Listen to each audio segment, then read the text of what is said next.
So coming to the color and order of the allo compounds or allo arenes and allo alkanes. So generally these alkyl halides are colorless. Alkyl halides, they are mostly colorless. But whatever the bromides and iodides are there in the alkyl halides, so these bromides and iodides, they can develop the color when exposed to light, can show color when it is exposed to light. So what is meaning of volatile halogens? Those which can easily evaporate. Okay. So those halogens are mostly sweet in smell. And coming to boiling point, this is very, very important. So boiling point depends on two factors. It is mainly classified into two factors. One is the polarity and molar mass, the weight. On the other hand, it depends on branching. So branching of the parent chain. If the parent chain is having more branchings, then we can get tertiary, secondary carbons. So based on that, the boiling point is also changes. Okay. So let's see how does the polarity will influence the boiling point. So what is meaning of polarity? You might have studied in the chemical bonding, what is polarity, or you might have even studied in the periodic classification. What is polarity?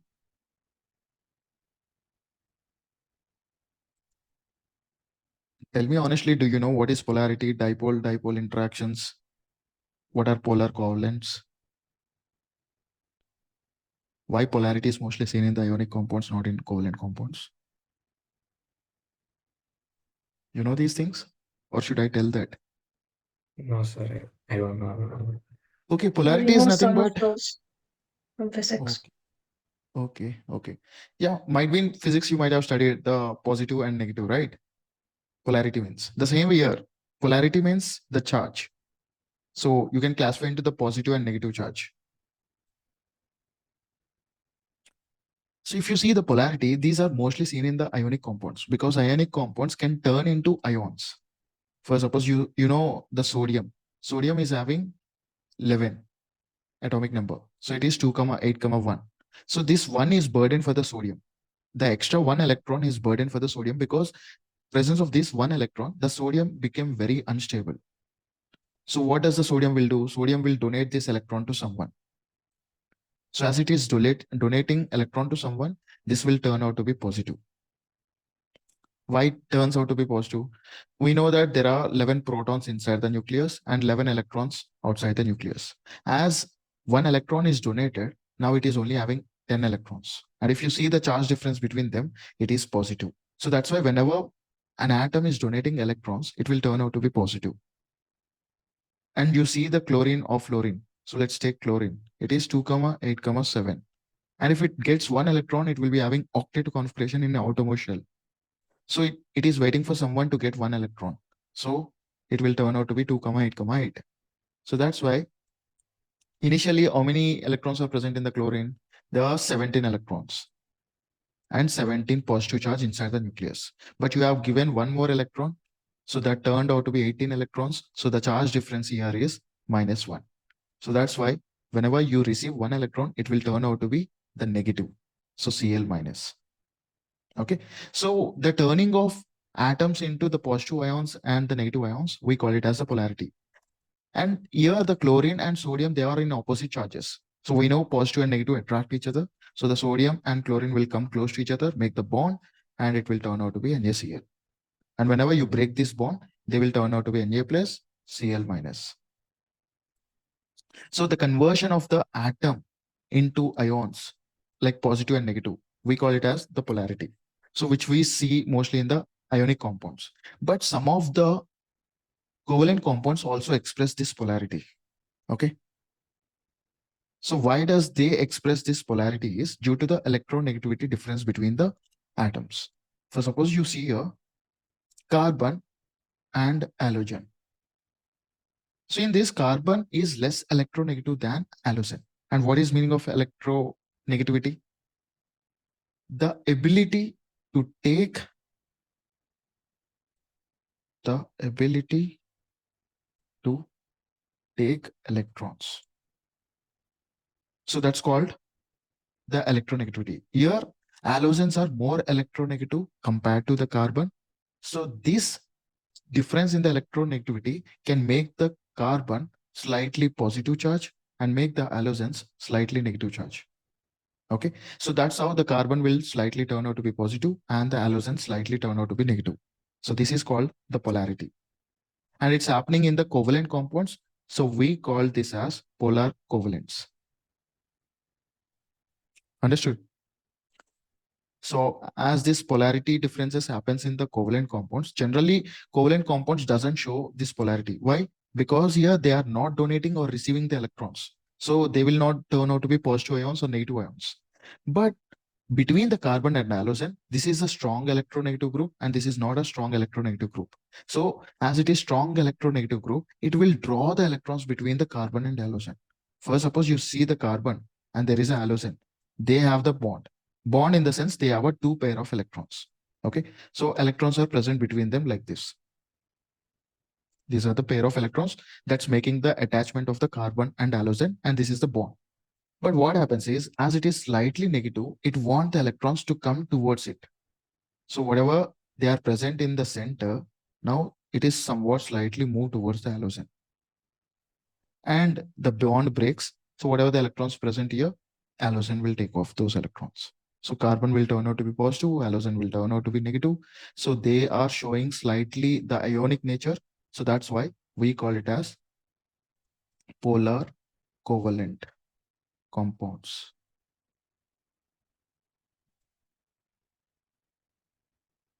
Understood? What is meaning of polar covalent compounds? And what is meaning of polarity? Is it clear? Yes, sir. Okay, nice.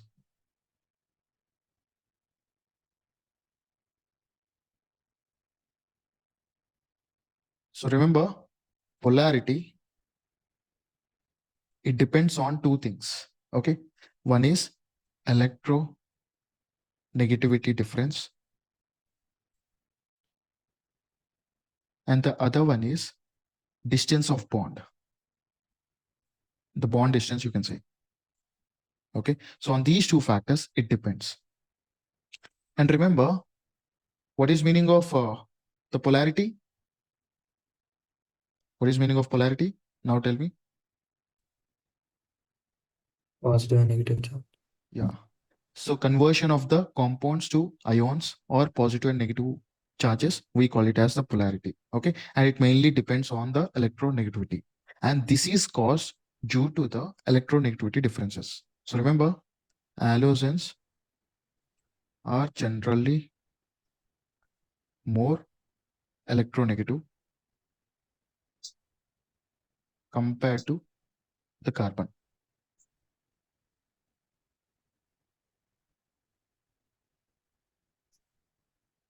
Okay. So this difference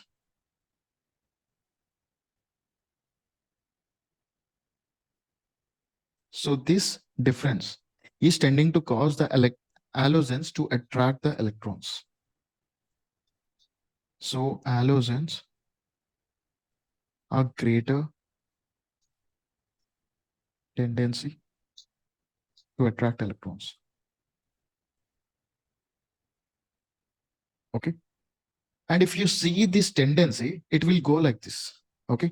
So the electronegativity will decreases down the group. So what is the down the group? Fluorine, chlorine, bromine, iodine. So this is the down the group. So from this, you can say the carbon and iodine is lesser than carbon, bromine. It's lesser than carbon, fluorine. It's lesser than carbon, chlorine. So you can have a doubt here, sir, it should be chlorine should come first and then the fluorine. But here what happens, it's not just only the electronegativity. Yeah, here the fluorine is stronger electronegative compared to the chlorine. But what happens is we also see the other thing, the distance of bond. Here the carbon and chlorine distance is more compared to the carbon and fluorine distance. So that's one thing is making the carbon fluorine is lesser polar compared to the carbon chlorine. Remember this one thing. Okay. And remember, whenever the polarity of the carbon halogen bond increases, the dipole-dipole attraction increases. So polarity of carbon halogen increases, it can lead to dipole-dipole attraction. So what is meaning of dipole-dipole attraction means? So one is slightly positive, the other one is slightly negative. So this conversion of the atoms into slightly positive and slightly negative. So this is called as the dipole-dipole interaction. Okay. So this, if they are stronger dipole-dipole attraction, that is due to the strong electronegativity differences. And that will make the bond stronger between the carbon and halogen. Is it clear? Yes, sir. So,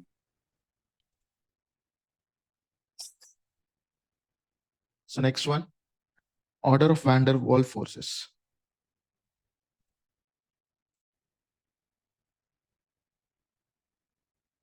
This is also another thing that can influence the bond between them.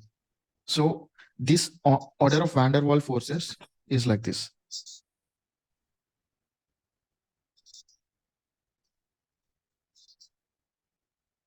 Okay, this is the order. Remember, fluorine is having lesser compared to the chlorine, and it's having lesser bromine, iodine.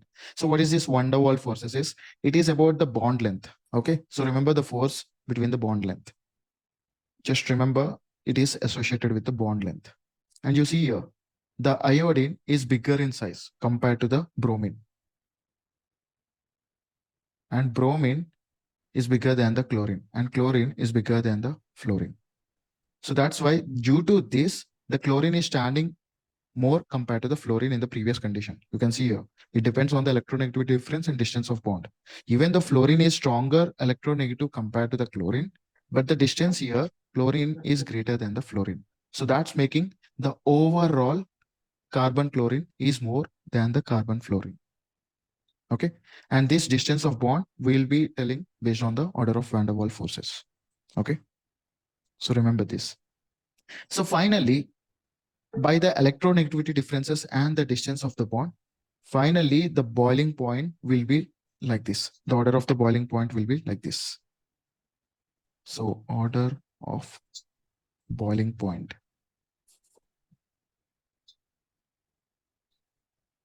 So fluorine is having lesser compared to the chlorine. It's having lesser compared to the bromine. It's having lesser compared to iodine. So remember this order. Okay. So this is the order of boiling point. And I told you the boiling point also depends on the molar mass. If you see here, one is the polarity, but it also depends on the polar mass. So that's how it will changes is, I'll give you an example here. So see, so molar mass, boiling point based on molar mass. So if you see here, CS3X, CS3CS2X, and the other one is CS3CS2, CS2X. And if you see the direction, it will be in this direction. So from this, what you can say, if the compound is having higher the molar mass, it will be having higher the boiling point. So from this, you can interpret that whenever a compound is having higher molar mass,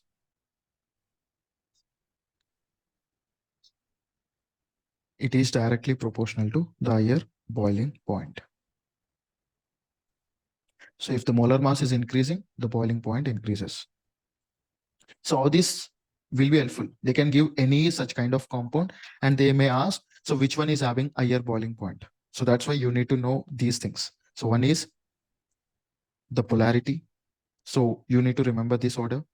And the other one is order of van der Waals forces. And finally, how the boiling point is influenced. So fluorine is having lesser than chlorine, and bromine and iodine. They may ask, so why the RF is having lesser boiling point than the RCl? So you should be able to tell as well. So here the polarity is the product of electronegativity differences and the distance of the bond. And if you see the result here, the fluorine is having lesser value compared to the chlorine because the distance of bond is more for the chlorine compared to the fluorine. So that's the reason the overall boiling point is influenced and it gave more for the chlorine.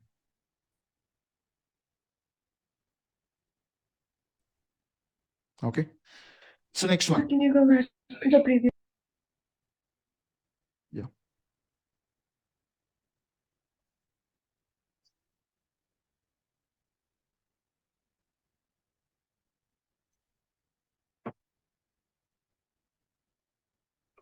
Okay, sure.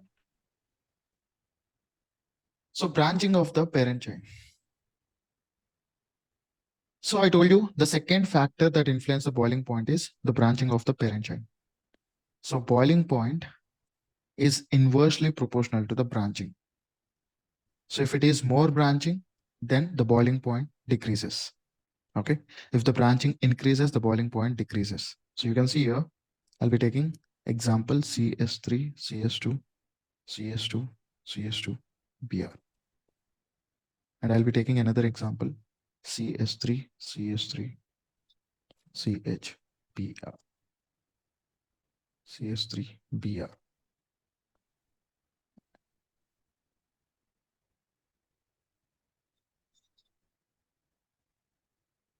Okay. So the order is like this. Why? Because if you see here, this bromine is present on the primary carbon. What is meaning of primary carbon? The carbon which is attached to one carbon. If you see here, this carbon is attached to two other carbons, so it is called as the secondary carbon. And here it is attached to three different carbons, so it's a tertiary. So it is having more branches compared to this. This is having more branches compared to this. So the order is tertiary is lesser than secondary, secondary is lesser than primary. So whenever you increase the branching, the boiling point decreases. And if I need to give some value here, boiling point in terms of Kelvin, so this will be 375 Kelvin, this will be 364 Kelvin, and this is 346 Kelvin. So you can see here, the values are decreasing.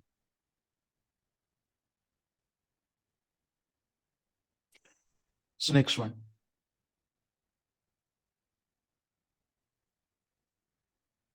And let's see the comparison of the boiling points with its parent chain. So what is meaning of parent chain here? So how does the alloalkanes or arenes are formed? First, we have an alkane or alkene.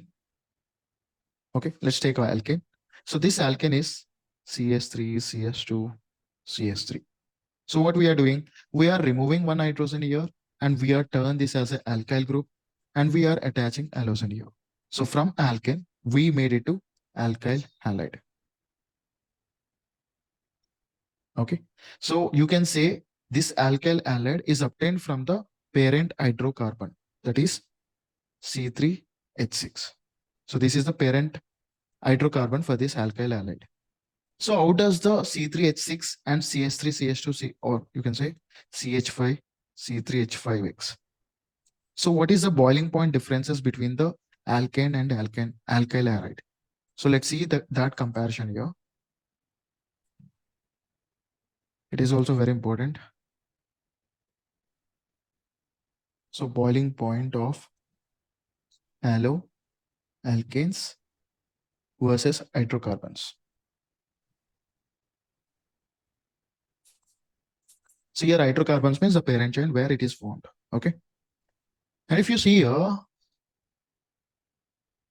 alkanes or alkyl halides, they have greater polarity and greater molar mass compared to hydrocarbons. Why? If you see the fluorine, chlorine, bromine, iodine, these are heavier than the hydrogen.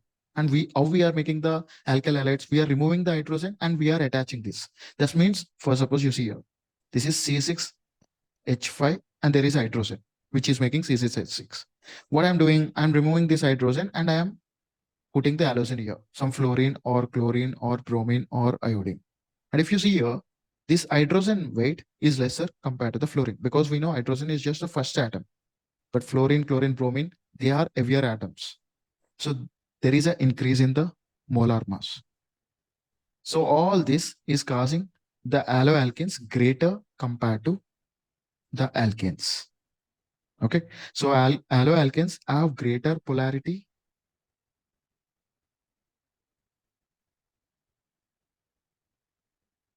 and greater or so alloalkanes have greater polarity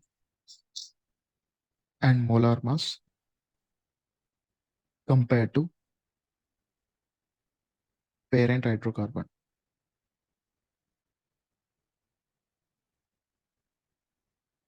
Okay, and we know that the boiling point of alloalkanes, from this we can say that the boiling point of alloalkanes will be greater than the hydrocarbons. Okay, it will be greater, or you can say alloalkanes are greater than the hydrocarbons. That's due to the polarity and the molar mass. So we know the polarity will increase the dipole-dipole and van der Waals forces, because polarity is nothing but the product of the dipole-dipole forces and the van der Waals forces. Okay, so remember this order. The boiling point of alloalkanes are greater than the hydrocarbons.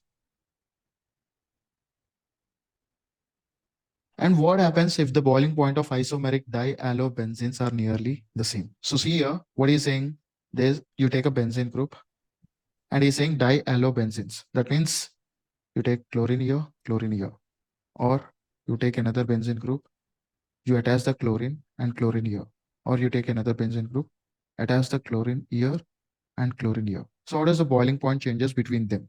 Okay, so it is almost nearly the same.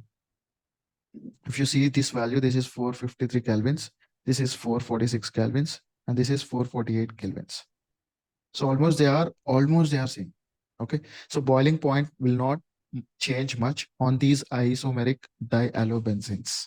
Okay, but melting point will change us. We'll see that. But remember, for boiling point, it doesn't change much. So they are almost equal.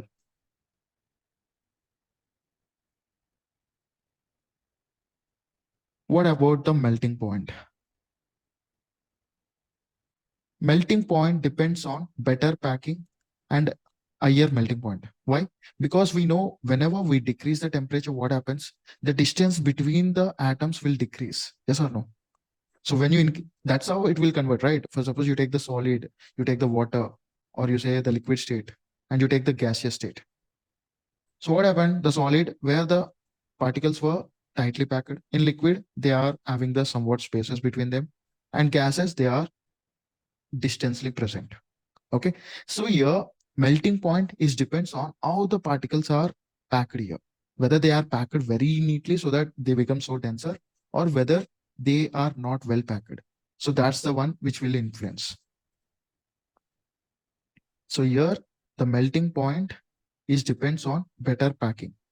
So the one which is having the better packing, it will be having the higher melting point. So remember this, the relation for the melting point. If it is better packing, it's having higher melting point. So let's see how does it will change with the previous example. So you take the benzene and you take the chlorine, which are closely attached. You take another one, which are somewhat distantly attached, and the other one, which is very farly attached. And we know when the atoms are almost, these are two different same kind of atoms. Like this is also slightly positive, and this is also slightly positive. Okay. So what happens here? When they closely attach to neighbor carbons, they may have the interactions between them. Okay. And if you see here, they are well spreaded. So they will be having less interactions. And here, they're farly present. So they will be having least interactions. So that's how the melting point changes here. Here it's a 256 kelvins. Here it's a 249. And here 323 kelvins. Okay. And you see here, as it is a very least interactions, it's having high melting point. These are almost like the same. Okay. So para isomers, you know, right? Ortho, meta, para positions. So which one is ortho? So is this ortho or para? What is this position called? OMP. Ortho. Ortho, meta, para. Okay, so from this you can see the para isomers, they have higher melting point as compared to the ortho or meta, because it is very evenly arranged and very farly arranged. So they will be having lesser dipole-dipole interactions and they will be well packed. So this is greater compared to this or this. Okay. So remember this. Ortho have higher melting point compared to, sorry, para have higher melting point compared to ortho or meta. Okay, in the isomers. So solubility. So what is meaning of solubility?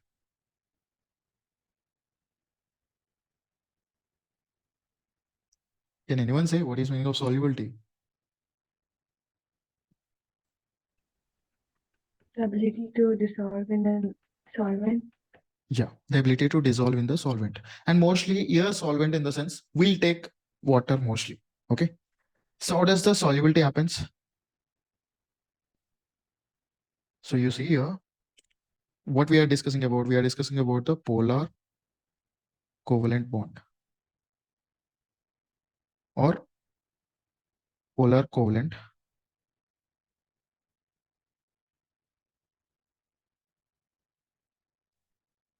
Okay. Okay, you take carbon and halogen. So if you see here the carbon and halogen, how does the electrons present between the carbon and halogen? Are the electrons are equally given to both the carbon and halogen in the bonds, or someone is having more priority compared to the other? So here let's take the carbon and halogen. We have a two atoms here. So how does the electrons are present between the two atoms? Are they equally sharing with each other, or one is having more priority compared to the other?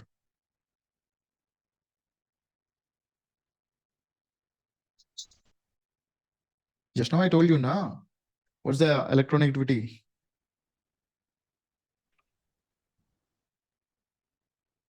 Okay, so remember, Halogens are more electronic. yeah. So halogens are somewhat taking more priority compared to the carbon. Okay, so there is a unequal sharing of electrons between the carbon and halogen. And that's what's the reason for this? Due to the difference in the electronegativity. Okay, because here the halogen has stronger ability compared to carbon for attracting electrons. Okay, so because of this, they are turned out to be the dipole-dipole. Leave about that. So they are turned out to be unequal charges. One is turned out to be the positive, the other one is turned out to be the negative. Okay. So here the halogen is pulling the electrons towards it. So that's the reason why unequal sharing of electrons are present. Because of this condition, how this compound is turned out to be? It is turned out to be the polar covalent compound. Otherwise, it's only covalent compound. But due to this polarity nature, one is slightly the positive, the other one is slightly negative. It is turned out as the polar covalent compound. So one is slightly positive, the other one is slightly negative. Okay. And remember, if we talk about the solubility, we mainly see one thing. Okay. So whether when it is given in the water, whether it can make the hydrogen bonds with the water particles or not. Okay. For suppose you take any compound, okay, you take some XYZ compound and you insert this XYZ compound in the water. So when you insert this into the water, it should create the hydrogen bonds here. So if it is able to make the hydrogen bonds with the water particles, then it can be soluble. If it couldn't make the hydrogen bond, then it cannot soluble in the water. Understood? Sir, could I repeat? See here, if you take any XYZ compound, how do we determine whether it is soluble in the water or not? That depends on, first, suppose physically you can see when you add some particles in the water, whether it's mixed up, dissolved in the water or not, you can see by eyes. But in chemistry, how does that you will define? How does that dissolvement will happen? The dissolvement will happen if the molecules, whatever that you are adding in the water, it is making the hydrogen bonds with that water molecules or not. Okay. So if it is making the hydrogen bonds with the water molecule, then we say the atom is soluble. If it is not able to make the hydrogen bonds, then we'll say it is not soluble in the water. Okay. Understood? How do we determine the solubility? Yes, sir. Yeah. So remember, solubility depends on hydrogen bonding. Okay. So in order to dissolve in water,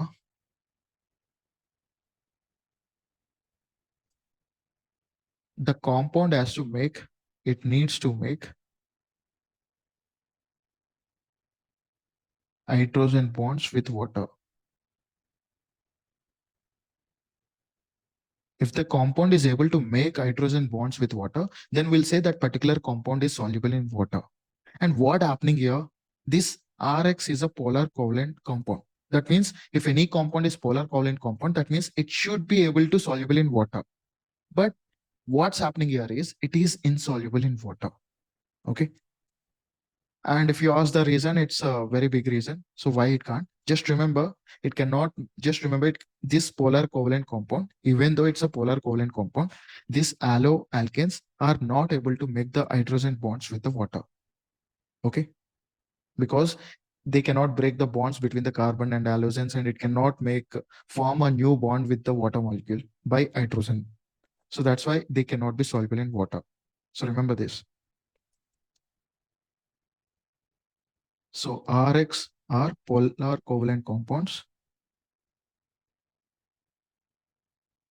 As some molecules are polar covalent compounds, they should be able to make the bonding with the hydrogen, water, with the help of hydrogen bonds.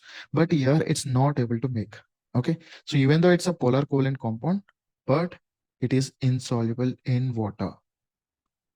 This is very, very important. Okay. But these alkanes, they dissolve in alcohol or they dissolve in organic solvents, but they are not able to dissolve in the water. So remember this. So they are insoluble in water. In order to soluble in water, it should be able to make hydrogen bonds. But here, alloalkanes, alloarenes, they are not able to make the hydrogen bonds here. So they are insoluble in water. Is that clear for everyone? Why the alloalkanes cannot dissolve in water?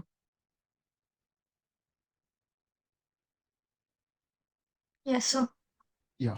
So solubility, if we talk the solubility of the alloalkanes, they are soluble in water, but not in the, sorry, they are not soluble in water, but they are soluble in the organic solvents. Okay. So it cannot, but here it can. So solubility of the alloalkanes, it is not soluble in water, but it's soluble in organic solvents. And coming to the density, the fluorine and chlorine. So chloroalkane and fluoroalkane, they are lighter than the water. So remember, these are lighter than water. And if you see the bromine and iodine, these are heavier than water. Okay. So why? Because bromine and iodine, these are higher atomic number. So they also have the higher molar mass. So here bromine and iodine are heavier compared to the fluorine and chlorine. Okay. So tell me which one of this is a correct statement.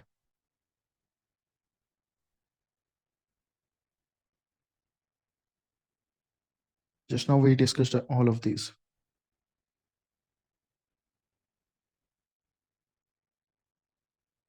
So is the statement A is correct or not?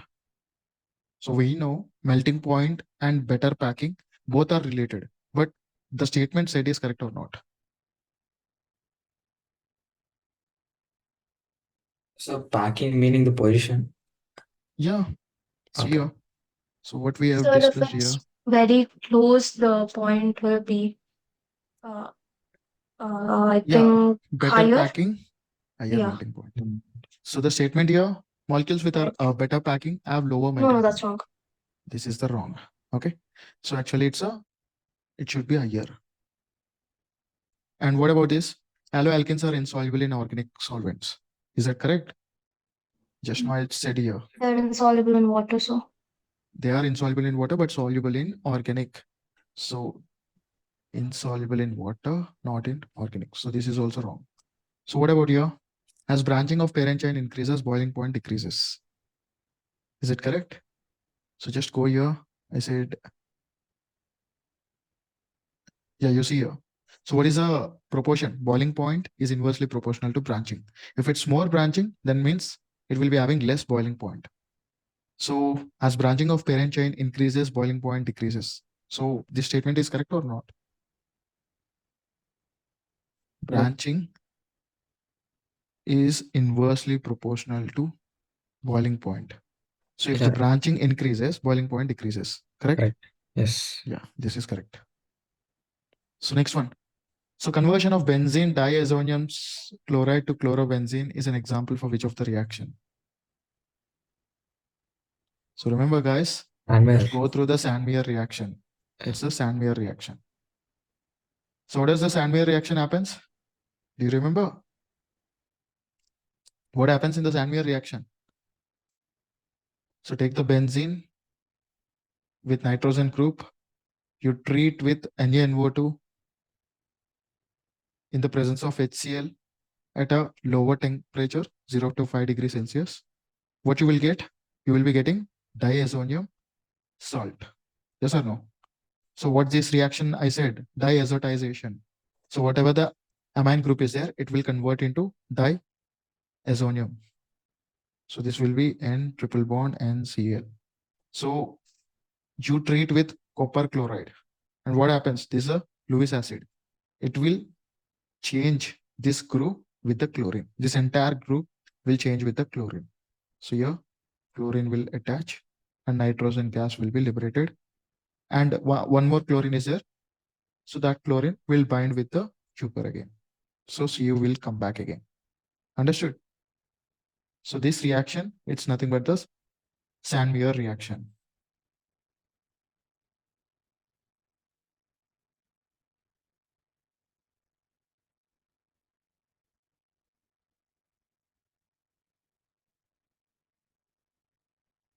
So what happens here? So what do we got here? What is a B? What is a A and B and C?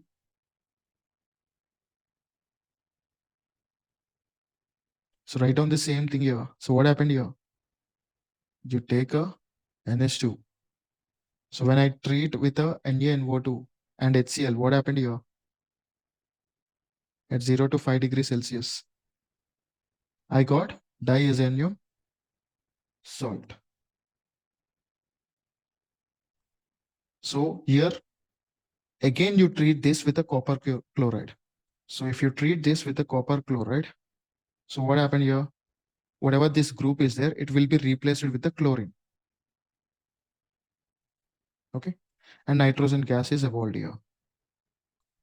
And you treat this Br2 or FeBr3. So what do we call this as? Bromination. Guys, you should study. Otherwise, you will not remember at all the reactions. You need to practice it thoroughly. Do practice very frequently. Otherwise, chemistry will be like it's very volatile subject. You will just simply forget everything. So if you do bromination, that means Br2 in the presence of FeBr3, it will convert into, so the bromine will attach here. So chlorine and bromine. You can get two options here. Either the bromine can attach here or the bromine can attach on the other direction. So this is or this.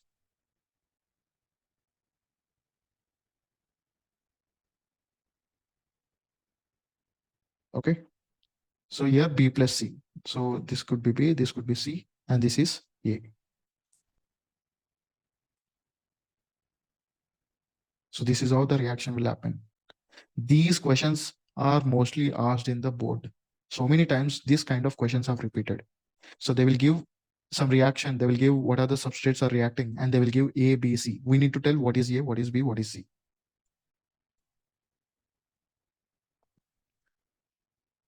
So next one, which of the following is involved in the Sandmeyer reaction?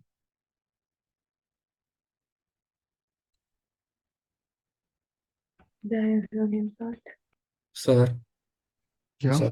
sir, I left the meeting. Could you say what happened right now? Okay, I just told what is the Sandmeyer reaction happened here. Okay, I reacted with the sodium NaNO2.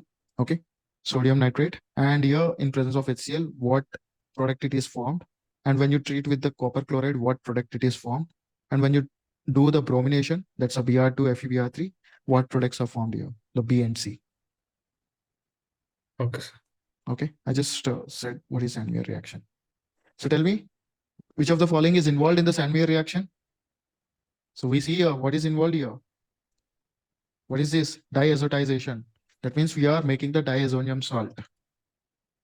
So ferrous salt, not ammonium salt, not cupramine salt, never heard. So its answer is diazonium salt. Okay.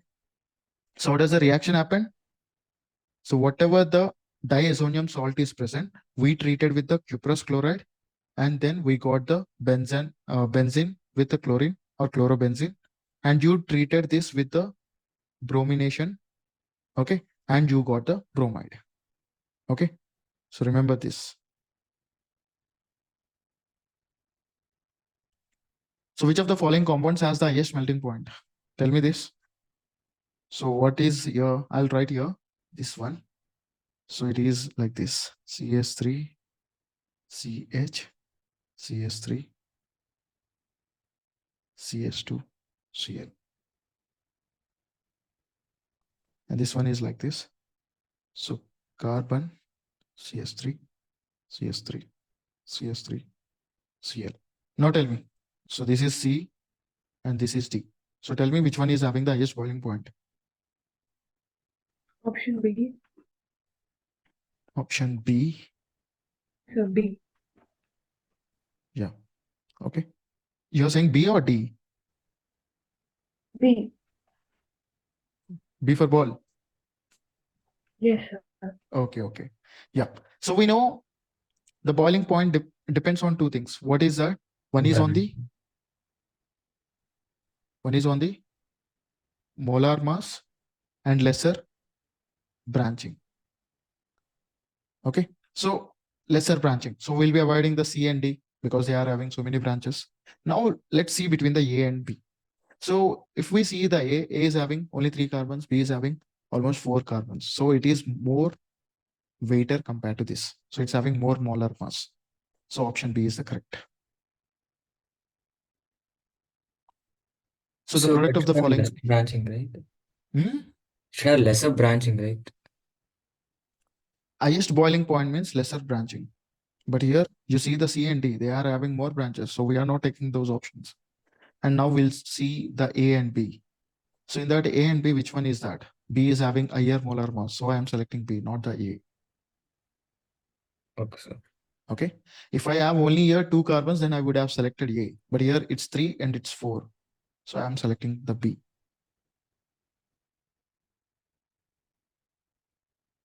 So yeah, what happens here? So we are just simply adding. So remember, there is some alkyl group is present here.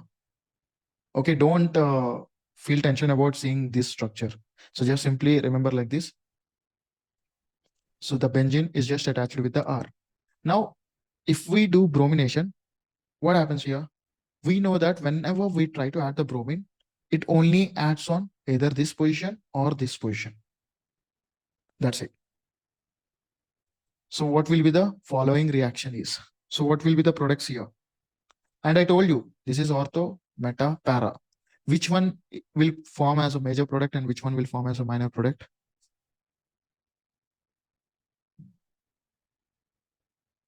Forgot. So remember, so whenever we do the bromine can attach here, or the bromine can attach here. Okay. What is this position? We call it as ortho, meta, para. Ortho, meta, para. And we know that ortho will always act like the minor product, and this will be the major product. Remember this, okay? So the bromination on ortho position is minor, or bromination on para position, it is major. And what is this reaction is called as? So what we are doing here, we are substituting the electrophile in place of hydrogen. So this reaction is called as the electrophilic aromatic substitution, as we are doing on the aromatic compound. So it's a electrophilic aromatic substitution. And we know that whenever there is an alkyl group is present here, this alkyl group will try to make the bond on the ortho position and para position. I use that word. Do you remember that? So whatever the group is present here it's a isopropyl group. So the isopropyl group will direct the bromination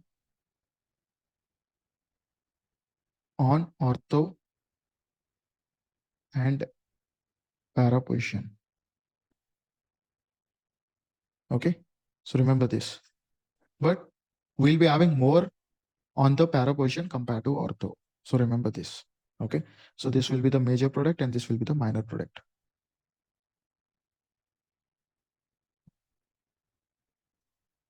What about this? Arene diazonium salt results from reaction of nitrous acid.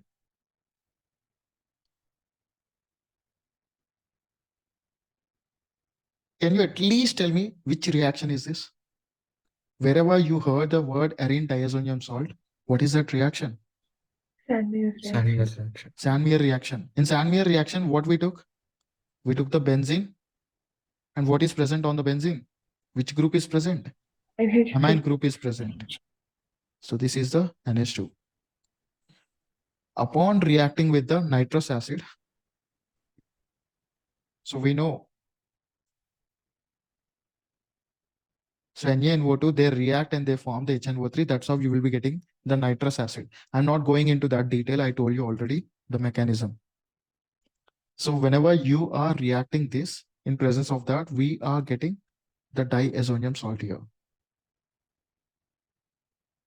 Okay. So what is the kind of amine here?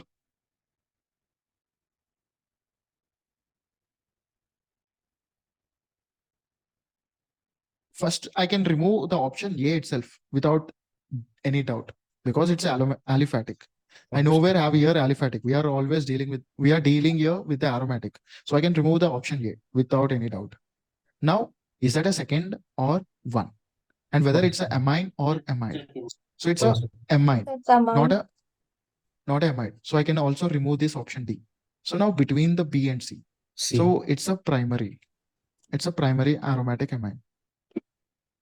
The carbon, if it is, what is meaning of primary?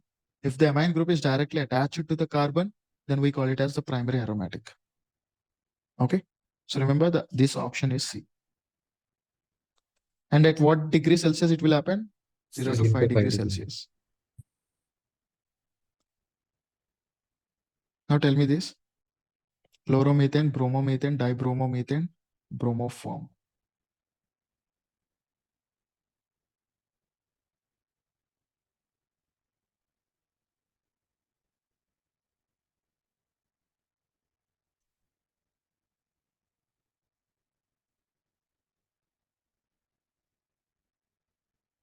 Okay, maybe you may not know what is bromoform. At least tell me for first three.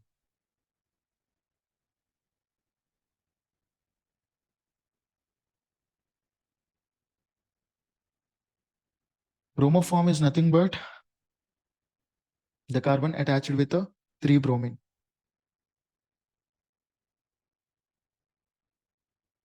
This is dibromomethane, CH2Br2. It's a bromomethane, so CH3Br. And this is chloromethane, CH3Cl. So now tell me at least. Fluoro's least. Hmm? Fluoro's least.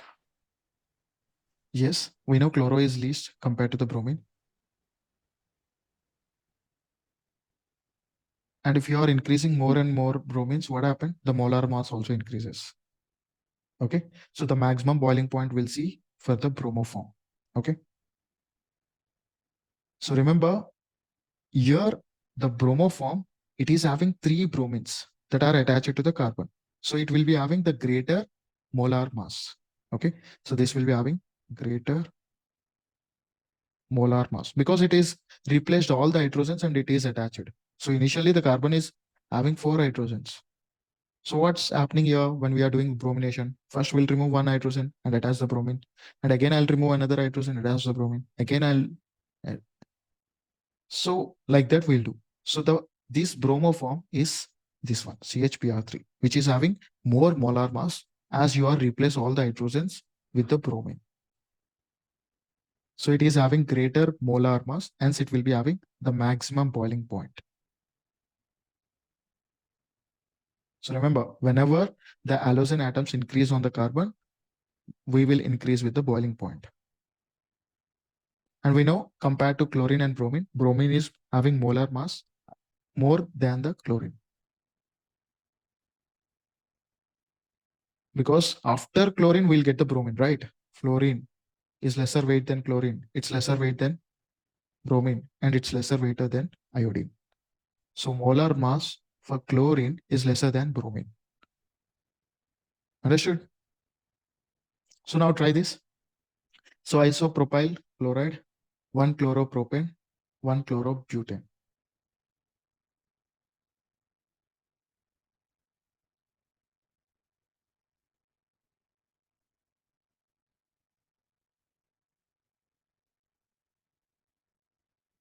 So what is meaning of isopropyl chloride?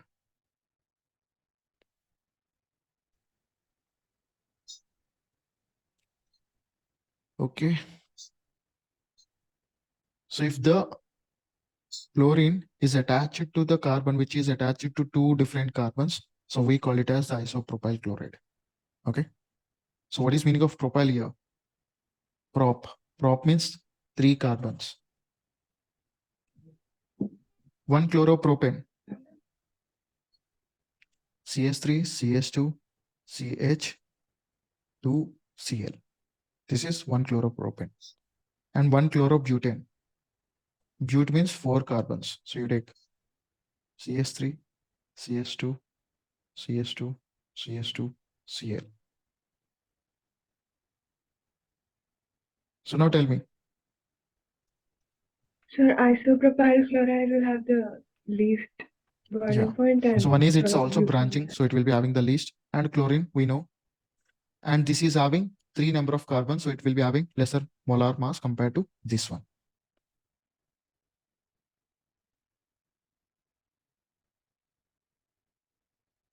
So it's all our methane.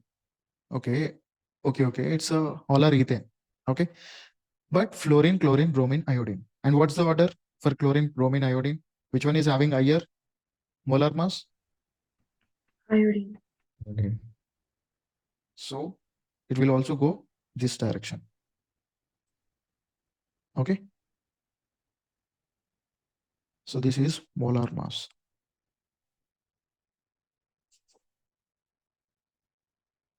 So which of the following statement is correct?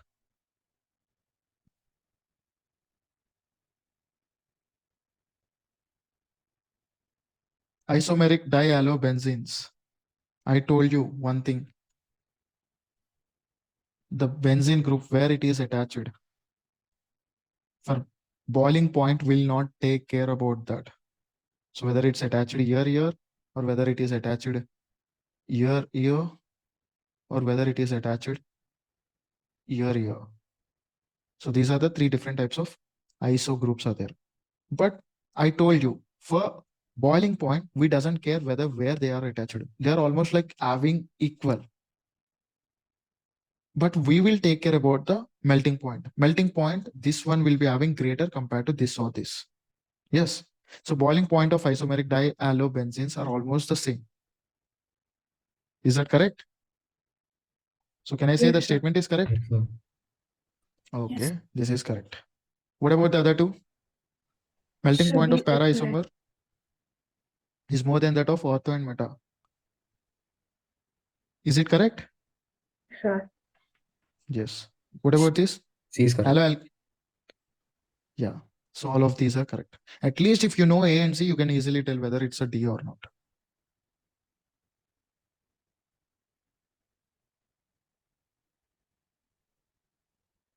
Okay, so we'll